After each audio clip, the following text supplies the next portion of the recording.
You will hear a number of different recordings, and you have to answer questions on what you hear. There'll be time for you to read the instructions and questions, and you have a chance to check your work. All the recordings will be played only once. The test is in 4 sections. At the end of the test, you will be given 10 minutes to transfer your answers into your answer sheet. Now turn to Section 1. Section 1. You will hear a conversation between a student and a woman. First, you have some time to look at questions 1 to 10.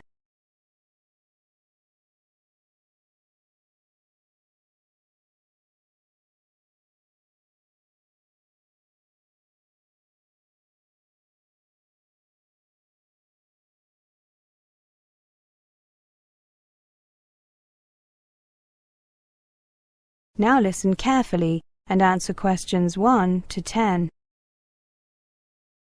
Good afternoon. I'm considering applying to your university and would like to ask you some questions. Of course, take a seat. Which course are you thinking of applying for? Southeast Asian Studies. I see.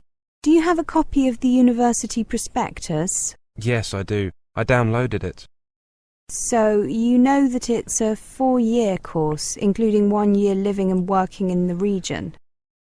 Yes, the A-level entrance requirement is BCC, right? Yes, but on average our students have 3 Bs. Are there any restrictions on the subjects that I take at A-level?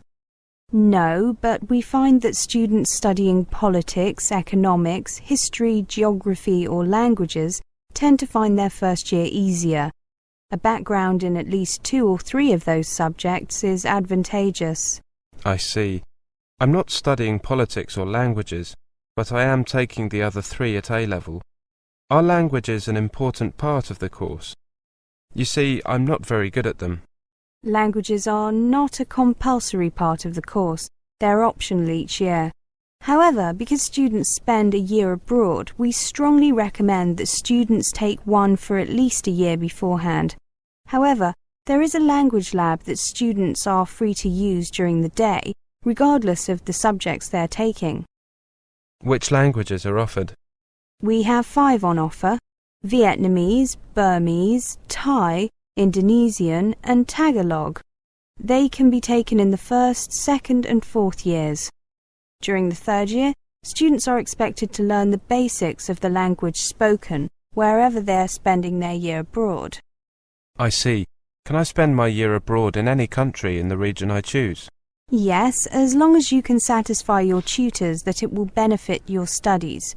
This year, most students have gone to Vietnam, Thailand or the Philippines. Fewer have gone to Indonesia, Burma, Malaysia, Laos or Cambodia.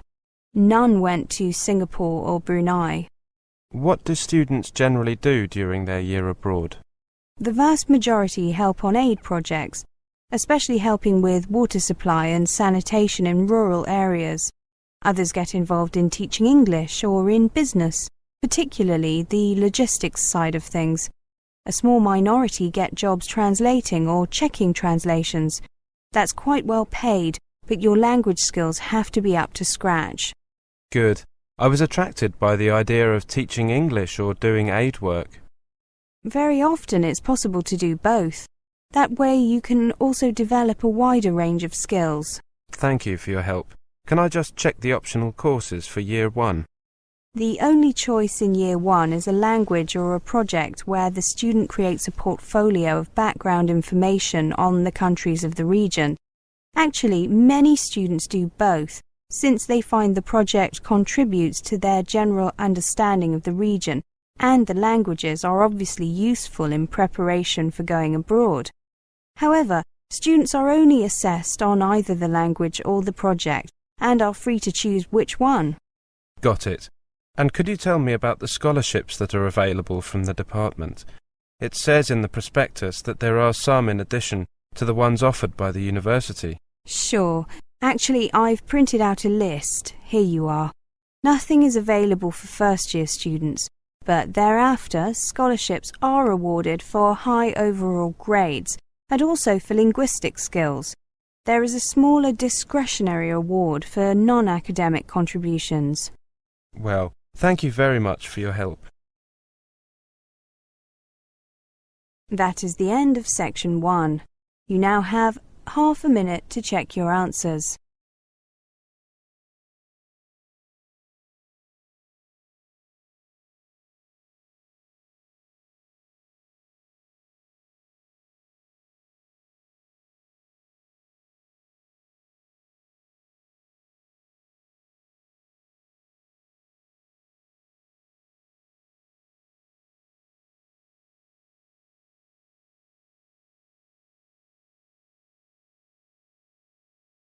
Now turn to section 2.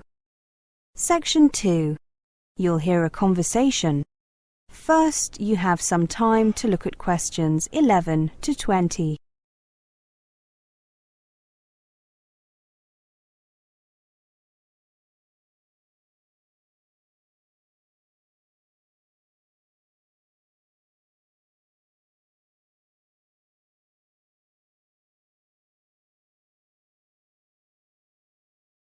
Now listen carefully and answer questions 11 to 20. Welcome to our program on Indian youth. Are young Indians different from their elders? Smarter, lazier, less obedient? We have invited an Indian sociologist, Mr. Singh, to share his views with us. Mr. Singh, many Indians complain that the new generation of Indians is too westernized and has lost touch with its culture. What's your opinion on that? Whenever a country modernizes, there is speculation that the new generation will be dramatically different from those that preceded it, in particular more westernized. Much of that speculation is based on superficial observations regarding rock music and the like. However, most studies show that new generations retain much, though not all, of the core values of their culture. Cultures change very slowly. What is changing quickly is the environment in which they live, their living standards, opportunities for advancement, and self-fulfillment. Young Indians certainly have more opportunities today. Where does your information come from? I have 2 children in their early 20s. I see their generation at close quarters. I often travel to both rural and urban places in India, and I see the young people there. The current generation has, by and large, rejected politics as a primary concern. They have grown up with a TV and a telephone, either at home or in the vicinity. They have watched MTV, but they still go to the temple. And most of them seriously believe that God exists. Regarding the opportunities that Mr. Singh mentioned, for the first time, it is acceptable in India for a kid to say that he or she wants to be an actor, a singer, a fashion designer, a writer, a cricket player as a profession, without parents losing sleep. It also means that they have many choices of role model. When I look at young people around me, I see more hope than helplessness. Mr. Singh, what is the main advantage that young people in India have? The biggest advantage the youth of India have is mobility.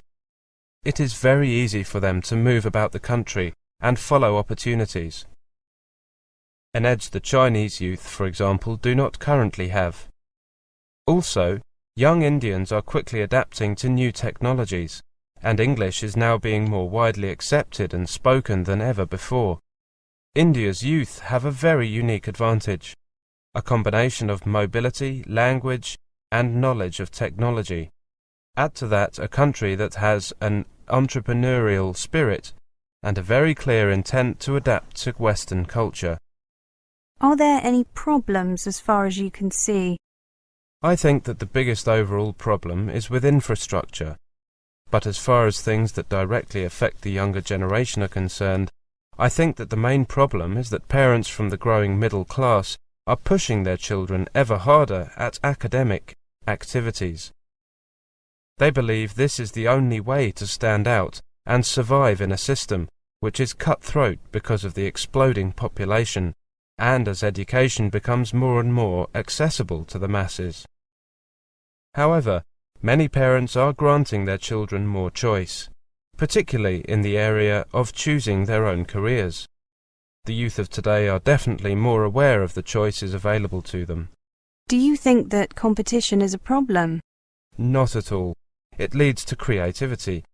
The younger generation is more creative. Competition ensures that creativity is likely to be the best way to get ahead. Though it is largely believed that the culture and value system torch-bearing youth are losing their way, I still believe that relates to a small percentage. The combination of the Indian value system and the Western approach is a winning one, and if the Indian youth can manage to achieve the right balance, global organizations will want their skills. Mr. Singh, you sound very confident. I am. Every generation will experience change. This will be more dramatic, especially in the context of development. Simply put, young Indians are more aware about the world they live in. They are more materialistic. They are consumers in the true sense. They are exposed to satellite TV, the internet, freer access to social interaction and mobility. They are global citizens. Adoption of styles and fashion from anywhere, particularly America, is quick.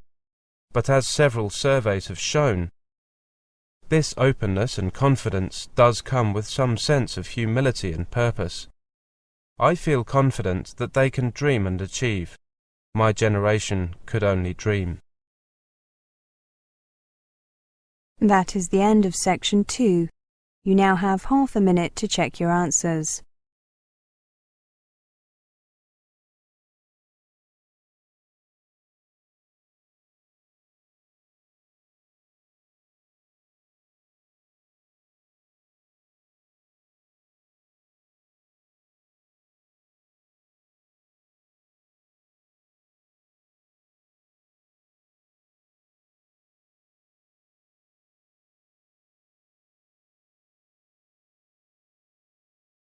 Now turn to section 3. Section 3. You will hear a conversation. First, you have some time to look at questions 21 to 30.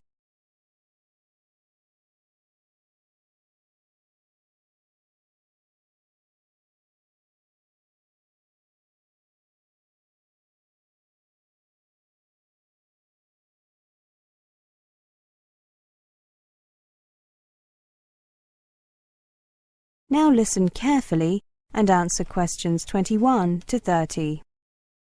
Welcome back to the new term, Martin and Amanda.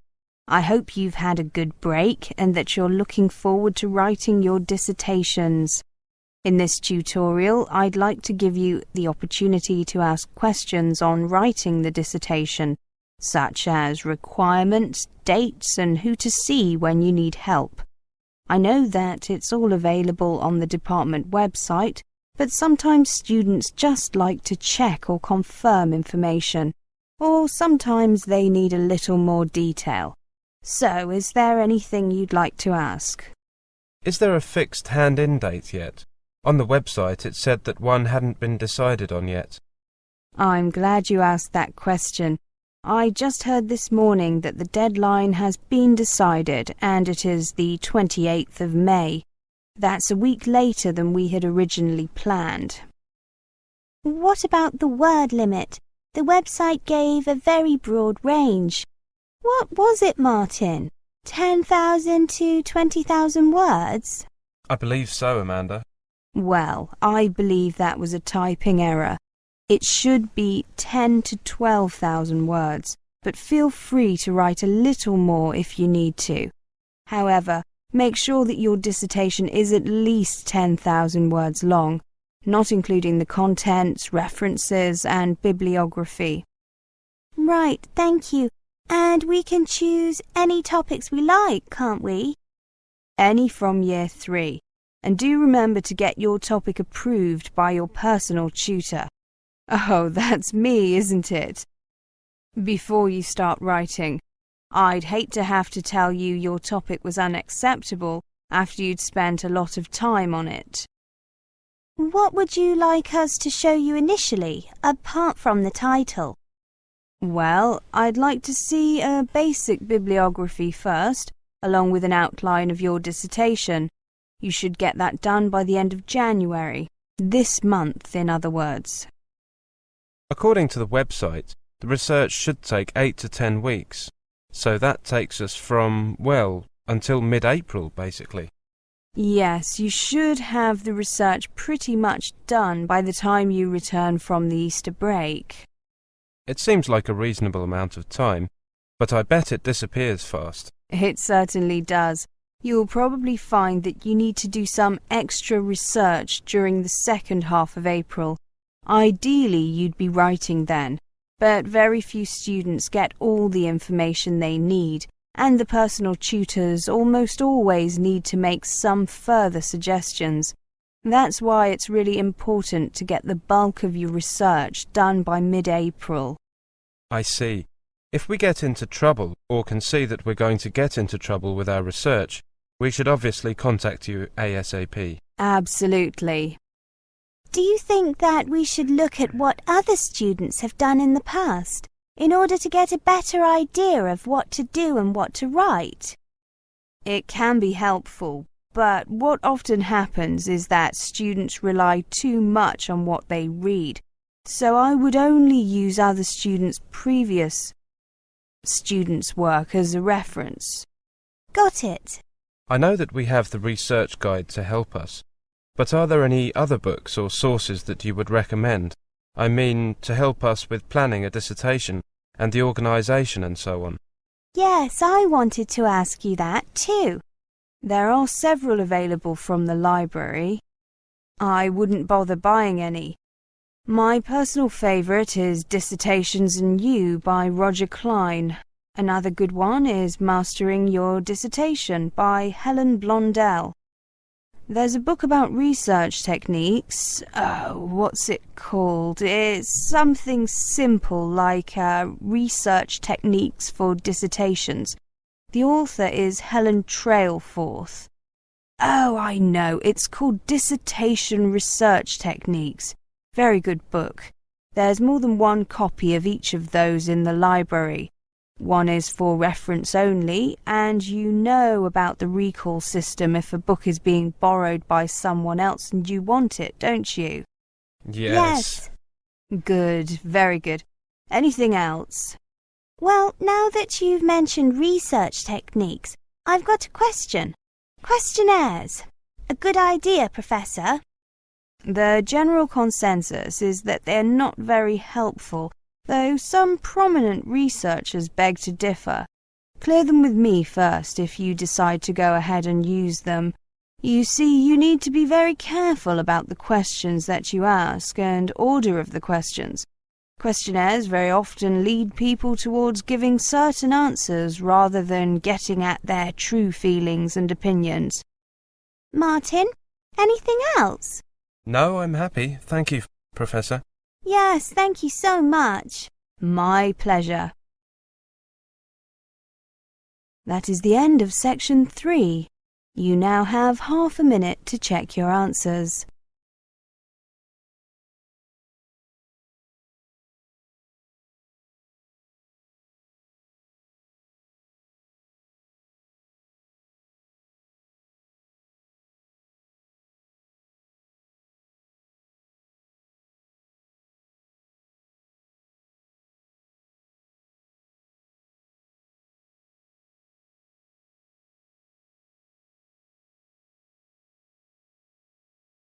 Now turn to section 4.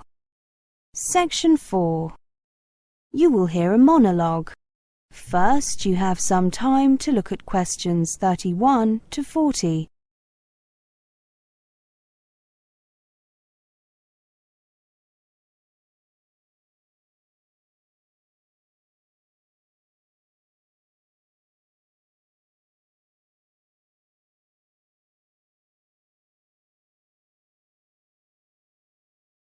Now listen carefully and answer questions 31 to 40.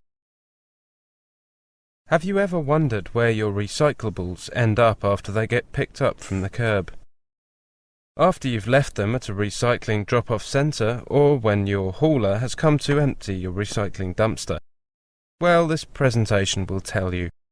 The story begins when a resident places their materials out for recycling in a special bin. brings their recyclables to one of the recycling drop-off centres, or when a business puts their used materials in their recycling dumpster. It is very important that residents and employees properly prepare their recyclables for collection. Improper preparation of materials, for example not removing container lids or including the wrong type of material, causes contamination.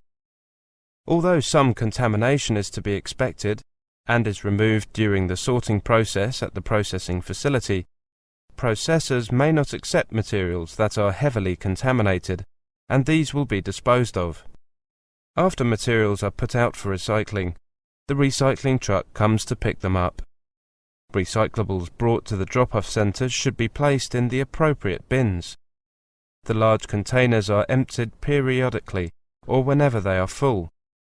Businesses and multi-family residences collect on the days decided by the property manager.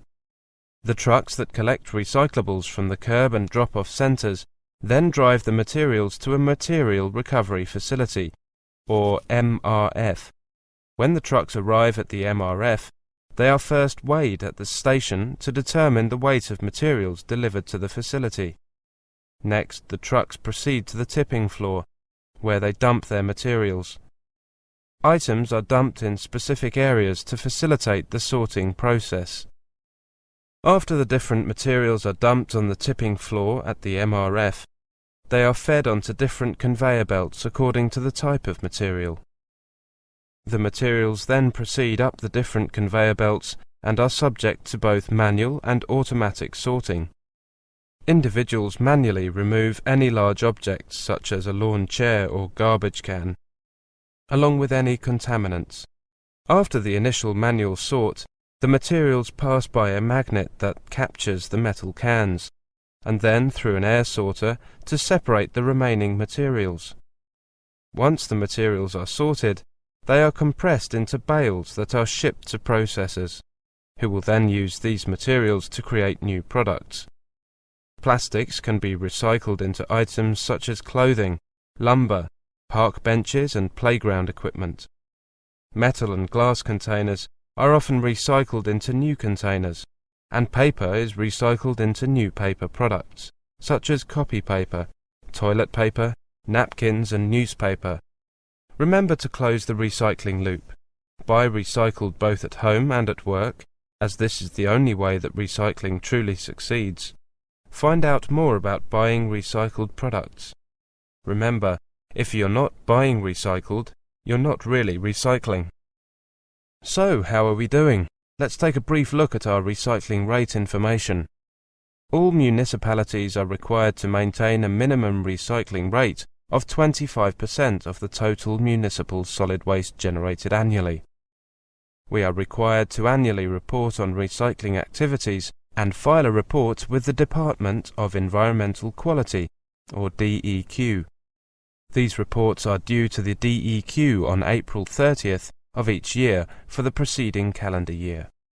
Based on information received to date, last year we reported a recycling rate of 33.9%, 2.8% higher than the previous year.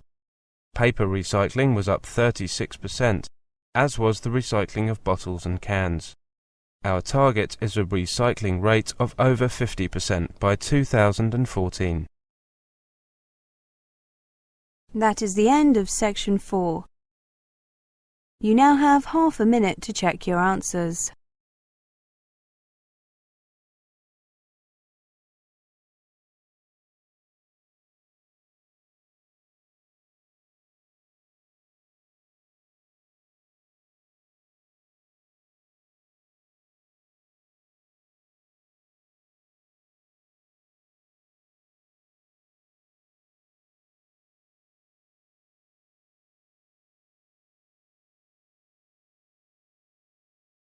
That is the end of the listening test, the Ielts test.